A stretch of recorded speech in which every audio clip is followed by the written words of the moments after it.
ভাগৱত আপোনাক মোক প্ৰথমতে দিয়া হোৱা নাই। প্ৰথম কাক দিছিল? ব্ৰহ্মাদেৱক, সৃষ্টিৰ প্ৰথম জীৱ। এতিয়া ব্ৰহ্মাদেৱক ভাগৱত সেইখিনিতে প্ৰসংগ আহে, ভক্তি কৰিবলৈ দিয়া নাছিল। ভাগৱত ব্ৰহ্মাদেৱক দিছিল সৃষ্টি কৰ্ম কৰিবলৈ। এইখিনিতে এটা ধুনীয়া সামঞ্জস্য দেখা পোৱা যায়। আমি ভাবি থাকোঁনে যে ভক্তিৰ যিটো জীৱন আৰু দৈনন্দিন যিটো জীৱন তাৰ মাজত এটা পাৰ্থক্য আছে। ইমানখিনি কথা জানি বুজি ধৰি লওক বৰ্তমান ইমান আধুনিকতাৰ যুগটোত চলিবলৈ বোলে অকণমান অসুবিধা হয়। কিছুসকলে এইটো অভিযোগ থাকে, কিছুসকলে কয় সকলো নীতি নিয়ম দৈনন্দিন জীৱনটোৰ লগত আমি চলাব নোৱাৰোঁ, নহয়নে? কাৰণ সকলোৱে কৰ্মবিলাক বেলেগ বেলেগ। কোনোবা ব্যৱসায়ীজনেনো কেনেকৈ সদায় ভক্তিপৰায়ণ হৈ থাকিব? এনেকুৱা কিছুমান প্ৰসংগ আহে। বা খেতিয়কজন বা শিক্ষকজন দৈনন্দিন জীৱনৰ লগত আমি ভক্তি কেনেকৈ? সেইটোৱেতো আটাইতকৈ ডাঙৰ সমস্যা। আমি এই দুইটা বস্তুক বেলেগ কৰি পেলাওঁ। ভক্তি মানে বেলেগ আৰু দৈনন্দিন জীৱন মানে বেলেগ। কিন্তু সৃষ্টিৰ আদিতে এই দুইটা এক কৰিয়ে ব্ৰহ্মাদেৱক নাৰায়ণে পোনপ্ৰথম ভাগৱত দিছিল। আমি কওঁ ন, চতুশ্লোকী ভাগৱতকে আমি জ্ঞান বিজ্ঞান তদং ৰহস্য আৰু মহাপুৰুষীয়া ধাৰাত তাকে আমি গুৰুদেৱ নাম ভকত বুলি চাৰি বস্তুৰ লগত তুলনা কৰোঁ। কিন্তু ইয়াৰ তাত্ত্বিক যিটো ব্যাখ্যা, সেই ব্যাখ্যাটো শুকদেৱৰ হাতত ৰূপ পাইছে। জ্ঞান বিজ্ঞান তদংগ ৰহস্য মায়া তৰণ। ব্ৰহ্মাদেৱক পোনপ্ৰথমতে নাৰায়ণে কি কৈছিল যে অহম এবা সমে বাগ্দে নান্যত য়ৎ সদসৎ পৰম পশ্চাদ অহম য়দিতস্য য়ৌ বশিষ্যত সুস্মিহম। অৰ্থাৎ ইয়াত একো টান কথা নাই। এটা কথাই প্ৰত্যক্ষ ৰূপত কৈছিল যে হে ব্ৰহ্মা, তুমি সৃষ্টি কৰ্ম কৰা, কিন্তু সদায় এটা কথা মনত ৰাখিবা যে সৃষ্টিৰ আদি অন্তে মধ্যে কেৱল মোৰেই অস্তিত্ব, মোৰ কাৰণেই তোমাৰ অস্তিত্ব বৰ্তি আছে। এইটোনো কি ডাঙৰ কথা? সৃষ্টি আদিতো ভগৱান আছে, এতিয়াও ভগৱান আছে, শেষতো ভগৱান থাকিব। ইয়াততো কোনো টান কথা নাই। সেইটোৱে আচল কথা। আমি তত্ত্ব কথা বুলি ক'লে মানে পোনপ্ৰথমতে শুনিলে মগজে বুজি নোপোৱা কথাবিলাক ভাবোঁ। শুনাৰ লগে লগে মগজু হিলি যাব লাগিব, সেইবিলাকে তত্ত্ব কথা। কিন্তু আচল তত্ত্ব ৰহস্য এই সাধাৰণ কথাটোতেই সোমাই আছে।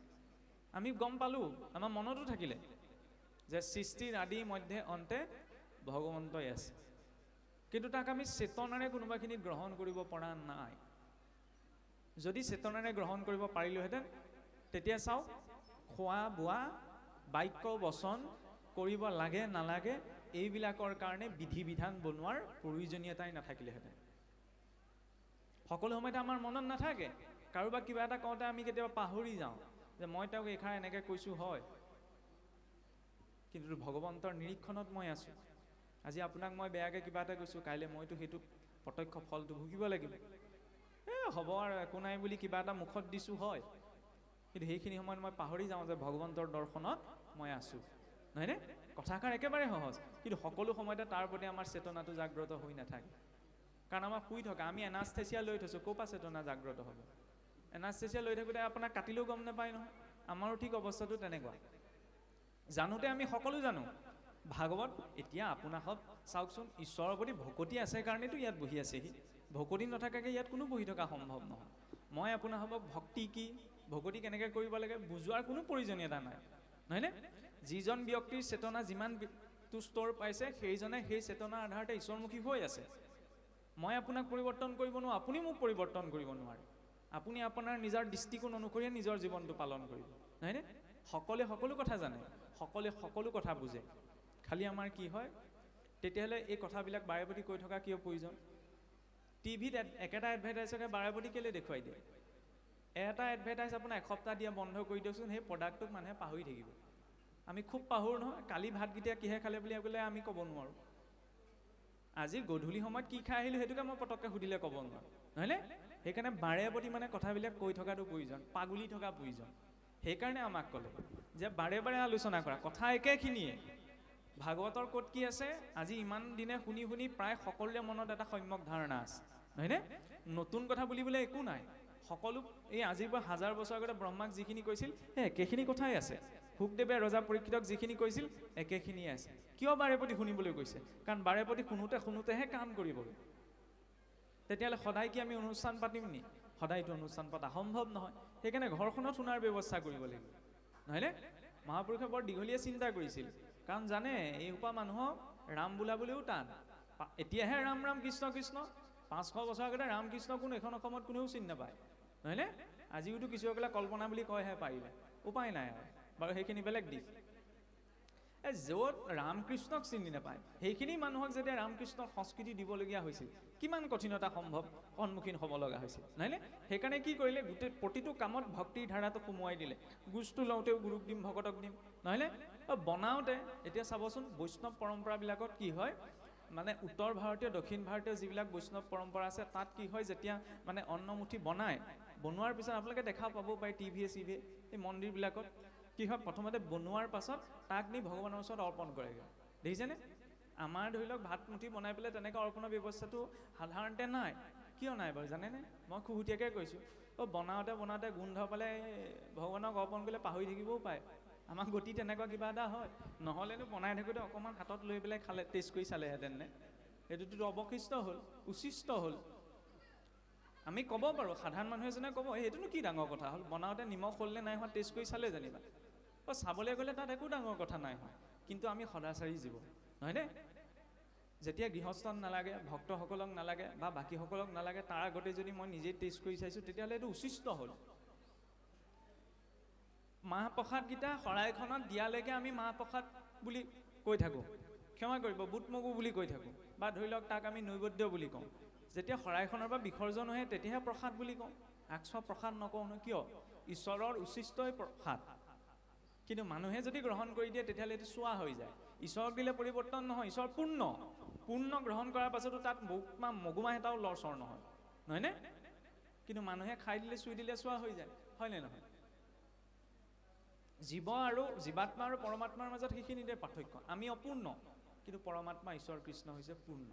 যাই হওক, এতিয়া সেই শৌনকাদি ঋষিসকলে যেতিয়া 7 দিনৰ পাছত ৰজা পৰীক্ষিতে মুক্তি পোৱা দেখিলে, তেতিয়া তেওঁলোকে শুকদেৱৰ ওচৰত পুনৰ ভাৱ প্ৰকাশ কৰিলে যে পূৰ্বতে আমি সম্পূৰ্ণ একাগ্ৰতাৰে নুশুনিলোঁ, আকৌ এবাৰ আপুনি পুনৰাবৃত্তি কৰক। তেতিয়া শুকদেৱে কি ক'লে? শুকদেৱেতো নিজেই ক'ব পাৰিলেহেঁতেন নে নাই পৰা? শ্ৰেষ্ঠসকলে নিজক গুৰুত্বতা নিদিয়ে, শ্ৰেষ্ঠত্বৰ লক্ষণ সেইটোৱেই। মোৰে ট্ৰেণ্ড বাহক বুলি শুকদেৱে ক'ব পাৰিলেহেঁতেন, আজিকালি আকৌ আমি ট্ৰেণ্ড বাহাত লাগি থাকোঁ, নহয়নে? খোলাকৈ কৈছোঁ আৰু গানটো গোৱাৰ ক্ষেত্ৰত এইটো প্ৰযোজ্য হয় যে আজি ক'ৰবাত কোনোবাই ভাল গান এটা গাইছে, গানৰ অনুষ্ঠান এটা পাতিলে তেওঁক মাতোঁ। কোনোবাই ভালকৈ অভিনয় এটা কৰিছে, অভিনয়টো কৰিবলৈ তেওঁক মাতোঁ। কিন্তু আজিকালি আমাৰ ভাগৱতৰ ক্ষেত্ৰতো ট্ৰেণ্ড এটা চলিছে। খোলাকৈ কৈছোঁ, এইজন বোলে বেছিকৈ বোলে ফেচবুকে ওলাই আছে ন, এইজনক এইবাৰ মতা যাওক, নহয়নে? সেইটো বেয়া কথা। আজিকালি ভুৱা ডক্তৰ ঢেৰ ওলাইছে নহয়, ওলাইছেনে? সেইকাৰণে এই মাৰ্গটোতো ভুৱা ঢেৰ আছে। ভগৱান কৃষ্ণৰে নিজৰ মুখৰ বাক্য, সৰ্ব মাৰ্গেষু দুষ্টেষু, সকলো মাৰ্গত দুষ্টতা সোমালে, নহয়নে? ময়ো 100% ইয়াত চিলমোহৰ মাৰি শুদ্ধ বুলি মই ক'ব নোৱাৰোঁ, নহয়নে? সমস্যা সেইখিনি। সেইকাৰণে যাৰ আশ্ৰয়লৈ যোৱা গৈছে, ভাৰতৰ হাতত আছে এনেকুৱা দোকানী, নিচিনি কিনিলে কোনো মিলিব বিবিখিনি। সেইকাৰণে বিচাৰ কৰাটো প্ৰয়োজন। সেইকাৰণেতো এইটো দিছে, বিবেকটো দিছে। কোনোবাই কিবা এটা ক'লেই মানি ল'ব নালাগে, শাস্ত্ৰ দিছে, শাস্ত্ৰত নিজেই বিচাৰ কৰি চাব লাগে। কাৰণ আপুনি কিবা এটা ক'লে মই মানি নলওঁ, মই কিবা এটা ক'লে আপুনি মানি নল'ব। দিছে নহয়, বিবেক দিছে, সময় দিছে, শাস্ত্ৰ দিছে, নিজা অনুসাৰে বিচাৰ কৰি চাওক। বোলে হয় প্ৰভু, নহয়। আজিকালি হয় প্ৰভু বুলি কোনেও মানি নলয়। সেইকাৰণে নিজৰ বিবেক বুদ্ধিটো প্ৰয়োগ কৰিব লাগে। কিন্তু বিবেক বুদ্ধিটো প্ৰয়োগ কৰাৰো এটা ধাৰা আছে। ব্ৰহ্মাদেৱক যেতিয়া সৃষ্টি কৰিবলৈ গ'লে পোনপ্ৰথমতে সৃষ্টি আৰম্ভ কৰি দিলে, কি বনালে? অবিদ্যা। ঈশ্বৰৰ আজ্ঞা পোৱাৰ পাছতো যেতিয়া সৃষ্টি আৰম্ভ কৰিছে, পোনপ্ৰথমচোন অবিদ্যাহে প্ৰকট কৰিছে। কিয় কৰিব লগা হ'ল? কাৰণ মানুহৰ জ্ঞান আছে, কোনো ডাঙৰ কথা নহয়। শক্তি আছে, কোনো ডাঙৰ কথা নহয়। পদবী আছে, কোনো ডাঙৰ কথা নহয়। মৰ্যাদা আছে, কোনো ডাঙৰ কথা নহয়। এই সকলো থকাৰ পাছতো যদি ঈশ্বৰৰ মাৰ্গদৰ্শনটো গ্ৰহণ কৰা নাই, সেই জ্ঞানযুক্ত, মৰ্যাদাযুক্ত, শক্তিযুক্ত কৰ্মই কল্যাণ কৰিব নোৱাৰে। তাৰপিছত তপ কৰিব লগা হৈছে। নাৰায়ণ উপস্থিত হৈছে, ভাগৱতৰ উপদেশ দিছে, তাৰ পাছতে প্ৰজা সৃষ্টি আৰম্ভ কৰিছে। পোনপ্ৰথমতে কিন্তু চিধাই আগবঢ়োতে অবিদ্যাহে প্ৰকট কৰিছে। মানুহৰ জীৱনত আমাৰ ঢেৰ জ্ঞান থাকিব পাৰে, ঢেৰ শক্তি, সামৰ্থ্য, পদবী ইত্যাদি ঢেৰ কিবা কিবি থাকিব পাৰে। কিন্তু যেতিয়ালৈকে জীৱনত ঈশ্বৰৰ মাৰ্গদৰ্শনটো গ্ৰহণ কৰা নাযায়, সেয়া লাগিলে আৰু শ্ৰেষ্ঠ কৰ্ম হওক, কেতিয়াও কল্যাণ কৰিব নোৱাৰে। কাৰণ ধৰ্ম বুলি কওঁতে আজিকালি বৰ বিপদ। বোলে কলিত দ্বাদশত লিখিছে নহয়, দান পুণ্য কৰিলে মুহুৰ হৈব খ্যাতি, হেন দম্ভভাৱে ধৰ্ম আচৰিবে আতি। বৰ বিপদ হ'ল। দান পুণ্য কৰিলে বোলে মোৰ খ্যাতি বৃদ্ধি পাব, সেইকাৰণে নহ'লেনো ৰজা মহাৰাজাবিলাকে ইমান ডাঙৰ ডাঙৰ মঠ মন্দিৰ বনাই থৈ গ'ল, ক'তো নাম লিখি থৈ নগ'ল। বোলে মই বনাইছোঁ, মই আকৌ ঘটিটো দিলেও নামটো লিখি দিওঁ। নহয়নে? এইটো বেয়া কথা। মই এইটো সমালোচনা কৰিবলৈ যোৱা নাই। অন্য ক্ষেত্ৰত কোনোবাই কিবা এটা দিছে, ভাল কথা, স্মৃতি হিচাপত নিজৰ নামটো ৰাখিছে। কিন্তু ঈশ্বৰৰ ক্ষেত্ৰত যেতিয়া কিবা এটা দিয়া হয় ন, আমিনো কি দিছোঁ ন? আমাৰতো দিয়াৰ সামৰ্থ্যতা নহয়। নিস্বাৰ্থ ভাৱত দিব লাগে। এই বোলে নহয় ৰাইজে গম পাব লাগিব নহয়, গম পোৱাৰ প্ৰয়োজন নাই। মানুহৰ ফকাছত আহিলে তেওঁ ফকাচৰ পৰা নাইকিয়া হৈ যাম নহয়। পুতনা ৰাক্ষসী আছিল যদিও ধুনীয়া ৰূপ লাৱণ্য গৈছিল, গোটেই ব্ৰজবাসীসকলৰ ফকাচত আহি পৰিলে, নহয়নে? সকলোৱে চাই, পুৰুষটো মোহ গ'লেই মহিলাসকলো মোহ গ'ল, ইমান সুন্দৰ ৰূপ লাৱণ্যত গ'ল। মানুহৰ ফকাচত গুৰুত্বতা দিলে, কিন্তু ঈশ্বৰৰ ফকাচত নাইকিয়া হৈ গ'ল। ঈশ্বৰে ওচৰ চপাৰ লগে লগে চকুকেইটা ঢাকি দিলে। বোলে ক'লে হ'বনে? সেই পুতনাকচোন জননীৰ সমান গতি দিছে। শুদ্ধ কথা, পুতনাক জননীৰ সমান গতি দিছিলে বুলি সকলোৱে জানে, কিন্তু গতি পোৱাটোৱে লক্ষ্য নহয়। পুতনাই যদিও জননীৰ সমান গতি পাইছে, ঈশ্বৰৰ স্নেহটো কাহানিও অনুভৱ কৰা নাই। মাতৃ যশোদাই যিটো স্নেহ ঈশ্বৰৰ পৰা পালে, পুতনাই জানো সেইটো পালে? গতিহে পাইছে। গতি পোৱাটো আমাৰ লক্ষ্য নহয় নহয়। ধৰি লওক এগৰাকী মাতৃ যেনিবা দুজন সন্তান, এজনে কথা ক'লে শুনে, আনজনে নুশুনে। দুইজনক সমানেই ভাল পায়, নিজৰ মাক নিজৰ দেউতাক। কিন্তু কথা শুনা ল'ৰাটোৱে মাক দেউতাকৰ যিটো স্নেহ অনুভৱ কৰিব পাৰে, কথা নুশুনাটোৱে পাব জানো? সম্পত্তিৰ ভাগ পোৱালৈ মাক বাপেক সন্তুষ্ট হোৱাটোক নুবুজাই নহয়। পিতৃ মাতৃৰ সেই স্নেহটো জীৱনত অনুভৱ কৰিব পাৰিলে নে নাই পৰা? পুতনাই গতিহে পাইছে, স্নেহ পোৱা নাই। সেইখিনিতে দেখুৱাইছে কেৱল গতি পোৱাটোৱে আমাৰ লক্ষ্য নহয়, আমাৰ ভাৱটো কেনেকুৱা সেইটো আমি লক্ষ্য দিব লাগিব। কাৰণ ভাৱেন লভতে দেৱ দৰ্শনম, ভাৱতহে ঈশ্বৰক পোৱা যায়, বিনা ভাৱত ঈশ্বৰক পোৱা সম্ভৱ নহয়। সেইবাবে ভাগৱতৰ ভৱবৰ্ণৰ পৰা আৰম্ভ হৈছে, আৰু শেষতো ভাৱতেই শেষ হৈছেগৈ। ৰজা পৰীক্ষিতক 12 স্কন্ধ ভাগৱত ক'লে, শেষত স্বতন্ত্ৰ ৰূপত পৰীক্ষিতক কৈ দিলে যে এতিয়া তুমি স্ব ইচ্ছাৰে যি সিদ্ধান্ত লোৱা ল'ব পাৰা, বা যদি তোমাৰ মনত যদি কিবা সংশয় আছে, মই আকৌ তোমাক এবাৰ ভাগৱত শুনাবলৈ প্ৰস্তুত আছোঁ, নহয়নে? শুকদেৱে চিলমোহৰ মাৰি দিয়া নাই যে এতিয়া তোমাৰ হৈ গ'ল আৰু কাম, নহয়নে? কাৰণ গুৰুৱে পথটোহে দেখুৱাই দিয়ে। তাত স্থিতিটো কিমান বৰ্তি থাকে, কিমান সময় বৰ্তি থাকে, সেইটো শিষ্যজনৰ নিজৰ দায়িত্ব। শিষ্যৰ স্থিতিও লৰচৰ হ'ব পাৰে, যদি হ'লে সেই স্থিতিস্থাপকতাটো, সেই একাগ্ৰতাটো নাই। কাৰণ চাওকচোন, একাগ্ৰতাটো বৰ প্ৰয়োজন। সেইবাবেতো ঈশ্বৰৰ স্বৰূপ ধ্যানৰ ব্যৱস্থাটো দিছে। ভগৱানৰ চৰণৰ পৰা মস্তকলৈকে গৈ পেলাই ঈশ্বৰৰ মুখখন চাই পেলাই ৰৈ থাকিবলৈও কোৱা নাই, তাৰপৰা আকৌ তললৈ পেলাই নামি আহা। মানুহজনক চালে মই আপোনাৰ মুখখনলৈহে চাওঁ, ঈশ্বৰলৈ কালৈ চাব লাগে? মুখলৈ নহয়, চৰণলৈ। গোটেই গতি ক'ত আছে? তেওঁ চৰণত, নহয়নে? সেইকাৰণে আমি চৰণত, এতিয়া এই কথা প্ৰসংগতে বৰ ধুনীয়া কথা এটা আহে। আমাৰ এতিয়াও কিছুসকলে কৈ থাকে নাই, এইবিলাক আমাৰ ভাগৱততো ব্ৰাহ্মণ ক্ষত্ৰিয় বৈশ্য শূদ্ৰ এইবিলাকৰ বৰ্ণনা আছে, 4 বৰ্ণ। উচ্চ নিশ্চৰ বা ব্ৰাহ্মণৰ উৎপত্তি আপোনাৰ মুখৰ পৰা দেখুৱাইছে, ক্ষত্ৰিয়ৰ বাহুৰ পৰা, বৈশ্যৰ আপোনাৰ জংঘাৰ পৰা, শূদ্ৰৰ চৰণৰ পৰা। এইবিলাকে কিন্তু উচ্চ নিচ ভাৱ। কেনেকৈ উচ্চ নিচ হ'ব? যদি শূদ্ৰ বুলি কাৰোবাক কৈ নিজ বুলি বুজোৱা গৈছে, তেতিয়াহ'লে ভগৱানৰ চৰণো নিচ। কোনোবাই ক'ব পাৰিবনে ভগৱানৰ চৰণ নিচ বুলি? কাৰণ গোটেই সকলোৰে মূল লক্ষ্য তেওঁ চৰণ প্ৰাপ্তি, হয়নে? এইবিলাক উচ্চ নিচৰ ধাৰণা ভাগৱততো নাই। কিছুসকলেতো সুতমুনিৰ সৈতেও সেই কথাটো জড়িত কৰিব বিচাৰে, হয়নে? বোলে সুতমুনি নিষ্কুলীয়া আছিল ইত্যাদি ইত্যাদি কথাবিলাক। সুতমুনিৰ উৎপত্তি যজ্ঞৰ সুতি পাত্ৰৰ পৰা হৈছিল, সেইকাৰণে তেওঁৰ নাম সুত পৰিল। আৰু তাত্ত্বিক দৃষ্টিৰে বোলে পুৰাণ ভাৰত যিটো জানয় সম্যক, তাহাকে বোলয় সুত শাস্ত্ৰৰ সন্মত। যিজনৰ অষ্টাদশ পুৰাণ ভাৰত, ৰামায়ণ আৰু মহাভাৰতক ইতিহাস ৰূপত ভাৰত শাস্ত্ৰ কোৱা হয়, যাৰ সম্যক ধাৰণা যিজনৰ ওচৰত উপস্থিত আছে, সেইজনক তাত্ত্বিক দৃষ্টিৰে সুত বুলি কোৱা হয়। আৰু সেই সুতৰ মুখে ভাগৱত শুনিবলৈ গ'লে শুকদেৱে কিয়? অভিমান শূন্য হ'বলৈ, নহয়নে? আৰু ভাগৱতৰ বৰ ডাঙৰ দিশ এটা আছে। ভাগৱতত চাওকচোন, যেতিয়া কাৰোবাক কিবা এটা শিক্ষা দিয়াৰ প্ৰয়োজনীয়তা হৈছে, উচ্চ লোকৰ পৰা উদাহৰণ ক'তো অনা হোৱা নাই। আপুনিয়ে চাওক, যেতিয়া আপোনাৰ 4ৰ্থ স্কন্ধত ভক্ত ধ্ৰুৱক নাৰদদেৱে উপদেশ দিছে, নহয়নে? সেইখিনি সময়তচোন নাৰদদেৱে ভক্ত প্ৰহ্লাদৰ কথা ধ্ৰুৱৰ আগত ক'ব পাৰিলেহেঁতেন, তোমাৰ দৰে এজনো সত্য যুগত হৈ গৈছে, নহয়নে? বা ভক্ত প্ৰহ্লাদক গৈও ধ্ৰুৱৰ কথা ক'ব পাৰিলেহেঁতেন, বিপ্ৰ দামোদৰক গৈও পূৰ্বৰ ভক্তসকলৰ কথা ক'ব পাৰিলেহেঁতেন, নহয়নে?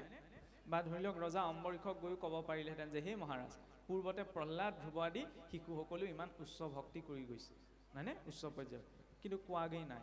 তাত এটা ৰহস্য আছে, কি জানেনে? যেতিয়া উদাহৰণ এটা, উপমা এটা উচ্চ স্থিতিত থকা ব্যক্তি এজনৰ পৰা লোৱা যায়, তেতিয়াহ'লে নিজৰ কৰ্মটোত, নিজৰ ভাৱটোত এলাহ আহে। কেনেকৈ এলাহ আহে? মোতকৈ তেওঁ শ্ৰেষ্ঠ, সেইকাৰণে তেওঁ পাৰিছে, নহয়নে? গতিকে মই নিজে আচৰণত অকণমান গাফিলতি কৰিম, তেওঁ মোতকৈ শ্ৰেষ্ঠ, সেইকাৰণে তেওঁ ইমানখিনি পাৰিলে, মই ইমানখিনি নোৱাৰোঁগৈ, নহয়নে? কিন্তু নিজৰ স্থিতিতকৈ অকণমান তলৰ স্থিতিৰ কাৰোবাৰ পৰা যদি কিবা এটা শিকিব পৰা যায়, তেতিয়াহ'লে সেইটো সাৰে সিমুজে পাৰ হৈ যায়, হয়নে?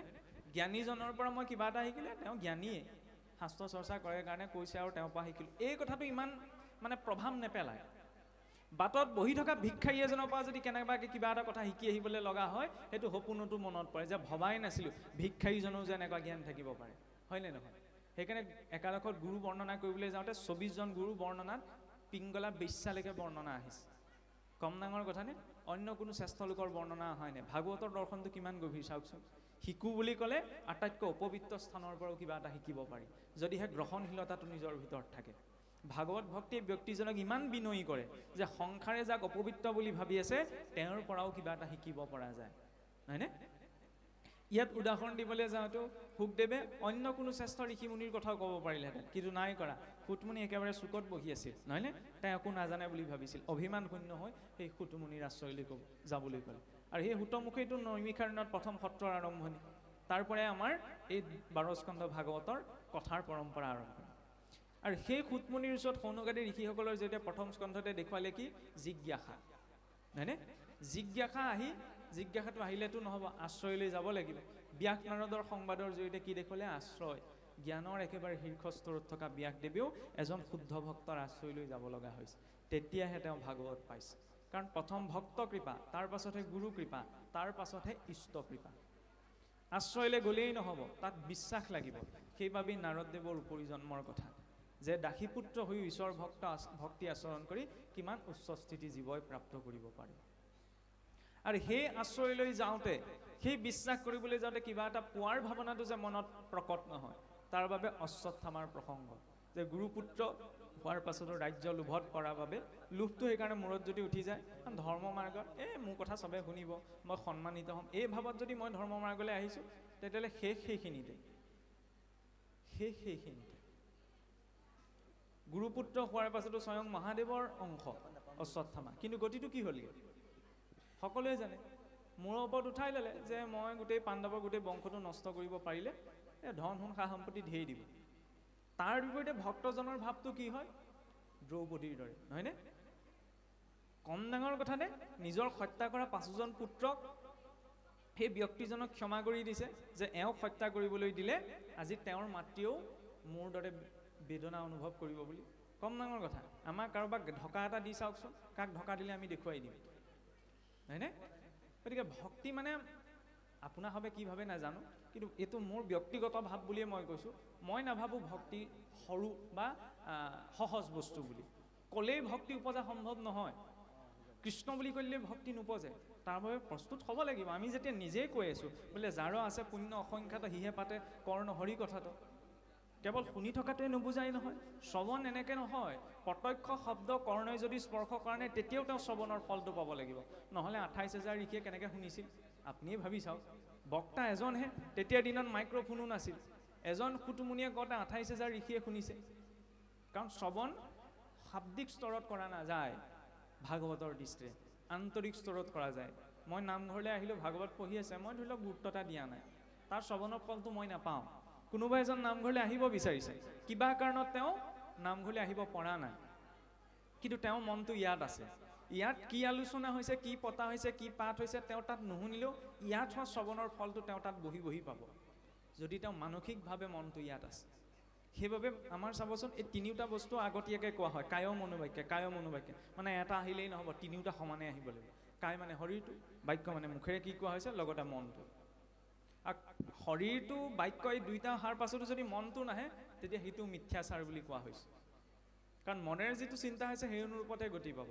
মুখেৰে প্ৰত্যক্ষ উচ্চাৰণ নকৰিলেও হ'ব, কাণেৰে প্ৰত্যক্ষ তাক শ্ৰৱণ নকৰিলেও হ'ব। তাৰ পৰা শ্ৰৱণ ভক্তিক উপেক্ষা কৰা হৈছে এইটো নহয়। শ্ৰৱণৰ সাৰ্থকতাই সেইখিনিত যাতে শুনাৰ লগে লগে চিন্তন হয়। গজেন্দ্ৰই প্ৰত্যক্ষ ৰূপত উচ্চাৰণ নাই কৰা, গজেন্দ্ৰই চিন্তনহে কৰিছে। গজেন্দ্ৰই প্ৰত্যক্ষ ৰূপত স্তুতি কৰা নাই। আপুনি এতিয়া মনলৈ আহিব গজেন্দ্ৰৰ স্তুতি কথাচোন আমাৰ অষ্টমত বৰ্ণনা আছে। সেই স্তুতিটো সেইখিনি সময়ত গজেন্দ্ৰই ৰচনা কৰা নহয়। সেই স্তুতি পূৰ্বতে ৰজা ইন্দ্ৰদ্যুম্নই সদায় ঈশ্বৰক উপাসনা কৰিবলৈ ব্যৱহাৰ কৰা স্তুতি। অভ্যাস আছিল কাৰণে মনত পৰিল প্ৰাণৰ সংকটৰ বেলা। আৰু যেতিয়া নাৰায়ণ সন্মুখত উপস্থিত হৈছে এই আকাশত, তেতিয়াহে তেওঁৰ মুখৰ পৰা ওলাইছে নাৰায়ণ অখিল হৰি বুলি। তাৰ আগমুহূৰ্তলৈকে নাই ওলোৱা। তাৰ আগমুহূৰ্তত মুঠতে সকলোৰে অন্তৰত যিজন ঈশ্বৰ স্থিত হৈ আছে, সৃষ্টি স্থিতি প্ৰলয়ৰ যিজনগৰাকী, তেনেদৰে ইনডাইৰেক্টলিহে ঈশ্বৰক চিন্তন কৰি গৈ আছে। সেইখিনিতো ইণ্টাৰেষ্টিং কথা এটা। ভগৱানে সেইখিনি সময়ত ভেদ লীলা আচৰণ কৰিছে। কিয় ভেদ লীলা? গজেন্দ্ৰক পঠালে বৈকুণ্ঠলৈ, গ্ৰাহক পঠালে স্বৰ্গলৈ। ঈশ্বৰৰ দৰ্শন পালেতো দুইজনে একে জেগালৈ যাব লাগিছিল। পাৰ্চেলিটি কৰা নাইনে? ঈশ্বৰেও পাৰ্চেলিটি কৰে। কিয় পাৰ্চেলিটি কৰে? যি বিচৰা যাব তাকহে দিয়া যাব। গজেন্দ্ৰই ঈশ্বৰ প্ৰাপ্তি বিচাৰিছিল, সেইকাৰণে তেওঁ বৈকুণ্ঠ। গ্ৰাহে বিচৰা নাছিল, অভিশাপ মুক্তিহে বিচাৰিছিল, সেইকাৰণে তেওঁ স্বৰ্গলৈ। ঈশ্বৰৰ দৰ্শনত গুৰুত্ব এটা দিয়া হোৱা নাই। বৈকুণ্ঠৰ পাৰিষদসকল আহি পেলাই নৰকৰ সেই দূতসকলৰ পৰা হাতৰ পৰা জীৱটো লৈ অজামিলৰ শৰীৰত স্থাপন কৰি আকৌ বৈকুণ্ঠলৈ উভতি গ'ল। তেতিয়াই অজামিলক বৈকুণ্ঠলৈ লৈ যোৱা নাই। তাৰপিছত যেতিয়া অজামিলৰ স্থিতিটো অনুভৱ হৈছে, এই যিজনা ঈশ্বৰক মই প্ৰত্যক্ষ ৰূপত মতাই নাছিলোঁ, তেওঁ পাৰিষদসকলে আহি মোক যমদূতৰ হাতৰ পৰা ৰক্ষা কৰিলে, আৰু মই মহা অধমে তেওঁক পৰিত্যাগ কৰি নিজ কৰ্মত প্ৰবৃত্ত হৈ আছোঁ। সেই অনুতপ্ত মনেৰে নৰিয়া গাড়ী সকলো এৰি গংগাৰ পাৰলৈ গৈছে, একান্তভাৱে ঈশ্বৰ চিন্তনত বহিছেগৈ। পুনৰ শৰীৰ অৱশ হৈছে, শৰীৰৰ পৰা জীৱ ওলাইছে, পুনৰ বৈকুণ্ঠৰ পাৰিষদসকল আহিছে, তেতিয়া বৈকুণ্ঠলৈ লৈ গৈছে। মানে ঈশ্বৰৰ দূতসকল উপস্থিত হ'লেই যে আমি বৈকুণ্ঠলৈ যাব পাৰিম, তাতো নিশ্চয়তা নাই, যেতিয়ালৈকে নিজৰ ভিতৰত অনুতাপটো অনুভৱ নহয় কৰি থকাখিনিৰ প্ৰতি, নহয়নে? নহ'লে এনেই আমাক দাঁত নাইকিয়া কুকুৰ বুলি ক'বনে মহাপুৰুষ মাধৱদেৱে? এইবিলাক কম ডাঙৰ গালি নে? মানুহ এজনক ক'লেতো খেদা মাৰি যাব, কিন্তু আমাক দিয়া গালি দশনবিহীন কুত্তা বুলিছে। আগৰ চোৱাও মনত নাই, পাছৰ চোৱাও মনত নাই, সেইখনকে মনত আছে কাৰণে সেইটোকে কৈছোঁ। কম ডাঙৰ কথা নে? দাঁত নাইকিয়া কুকুৰ নক'বনো কেলে? আজি 84 লাখ পাৰ কৰি একে সোপাতেই যদি লৈ আছোঁ, তেতিয়াহ'লে বোলে দাঁত নাইকিয়া কুকুৰটোৱে মঙহ চুবাব নোৱাৰে, হ'লেও বোলে তাকে চুবাবলৈ চেষ্টা কৰে। আমাৰ গতিটো তেনেকুৱা। আমি জানোৱেই যে একোৰে অৰ্থ নাই। এই আঙুলিটোত যদি কটা ঘাঁহ অকণমান লাগে, ঘাঁহ অকণলৈ চাই কেইজনে ভাত খাব পাৰিব? কোনেওতো নোৱাৰে, নহয়নে? কিন্তু ছালখনেহে সন্মানটো বচাই ৰাখিছে। ছালখনৰ তলততো চব একে সোবাই আছে, নহয় জানো? কিন্তু আজিকালি আমি যিমান কাম কৰোঁ, শুনিবলৈ এইটো বেয়া হ'ব, নহয়নে? ছ'চিয়েল মিডিয়াত প্ৰচাৰ হ'ব নহয়, তেতিয়া বহু পণ্ডিত কেইজনমানে সেইটোও ক'ব যে এইবিলাক কথা কৈ কৈ মানুহবোৰক ঠগি আছেগৈ। এই ঠগা কামেই কৰিছোঁ, খোলাকৈ কৈছোঁ। আমাৰ কামটো হৈছে ঠগাই, মানুহক বিভ্ৰান্ত কৰাই। কাৰণ আমি বিভ্ৰান্ত হ'লোৱেই, আৰু বিভ্ৰান্ত হ'ব বিচৰা নাই। আৰু ছালখনৰ নিমিত্তেই লাগি থকাটো সৰ্বস্ব নহয়। মোক লাগিলে যিয়েই নকওক, আপোনাক লাগিলে যিয়েই নকওক, সন্মানটো ছালখনেহে বচাই ৰাখিছে, নহয় জানো? এই ছালখনৰ নিমিত্তে যিমান হ'ব লগা হৈছে, নহয়নে? অসুৰেও পিতৃ মাতৃক গালি পোৱা নাছিল, ছালখনৰ কাৰণে আজিকালি গালি পাৰিবলৈ ধৰিলে, নহয়নে? হয়নে নহয়? যিমান অসংস্কাৰ হৈছে, এই অকণমান আগত সম্বৰ্ধনা পত্ৰখনত পঢ়িছিল নে লিখিছিল, এটা বাক্য লিখিছিল, মই পাহৰিছোঁ, যে যান্ত্ৰিকতাৰ যুগত ধৰি লওক আধ্যাত্মিকতা নাইকিয়া হৈছে। আধ্যাত্মিকতা তিল মানুহ নাইকিয়া হোৱা নাই। কেনেকৈ নাইকিয়া হৈছে বুলি আমি ক'ব পাৰোঁ? নহ'লে ইমান অনুষ্ঠান নাথাকিলেওহেঁতেন। আজিৰ পৰা 50-60 বছৰ আগতে ভাগৱত কি বস্তু চিনি নাপাওঁ আমি, এতিয়াহে ইমান প্ৰচাৰ প্ৰসাৰ হৈছে। আধ্যাত্মিকতাৰ অভাৱ হোৱা নাই, ধৰ্মৰো অভাৱ হোৱা নাই, অনুষ্ঠান অভাৱ হৈছে, এইটো ভুলতো ক'ব নোৱাৰোঁ, বিশেষকৈ আমাৰ অসমত, নহয়নে? সমস্যা ক'ত হৈছে? অভাৱ কিহৰ হৈছে? সংস্কাৰৰ, নহয়নে? গোটেই খেলখন ছালখনৰ। নহ'লে মৃতকজনৰ লগত এই চোৱা বস্তু বুলি চেণ্ডেলযোৰো শ্মশানলৈ যাব। অলংকাৰকেইটাক যোৱা দেখিছে জানো? কোনোবাই পঠিওৱা দেখিছে?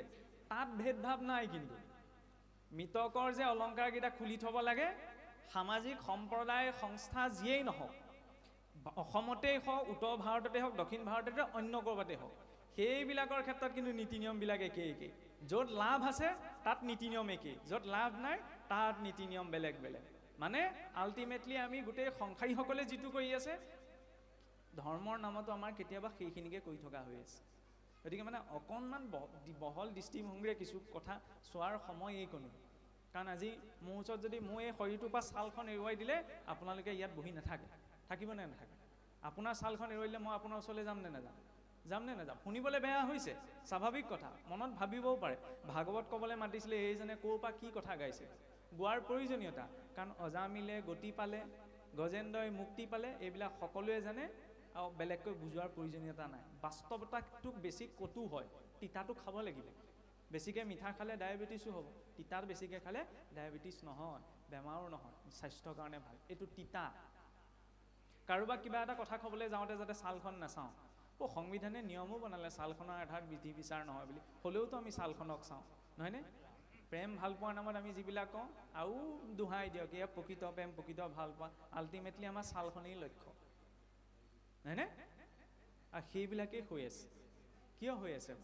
কাৰণ আমাৰ লক্ষ্য, আমি কওঁ অন্তৰৰ শ্ৰদ্ধা, অন্তৰৰ প্ৰেম, অন্তৰৰ ভক্তি, অন্তৰৰ স্নেহ, এইবিলাক কৈ থকাটো আমাৰ এটা ভ্ৰমহে। কাৰণ প্ৰকৃততে অন্তৰৰ কাৰো আমাৰ একোৱেই নাই। যদি থাকিলেহেঁতেন তেতিয়াহ'লে আমি ইয়াত এটা, ঘৰত এটা, সমাজত এটা নহ'লোহেঁতেন। কিন্তু সেইটো আমি হয়। ইয়াত মোৰ এটা ৰূপ, ঘৰত এটা ৰূপ। ইয়াত বহি থাকোঁতে আপোনাৰ লগত এটা ব্যৱহাৰ, অন্যত ক'ৰবাত লগ পাওঁতে মোৰ আপোনাৰ এটা ব্যৱহাৰ। এই যে ব্যৱহাৰৰ পাৰ্থক্যবিলাক আহিছে একমাত্ৰ সংস্কাৰক ত্যাগ কৰাৰ বাবে।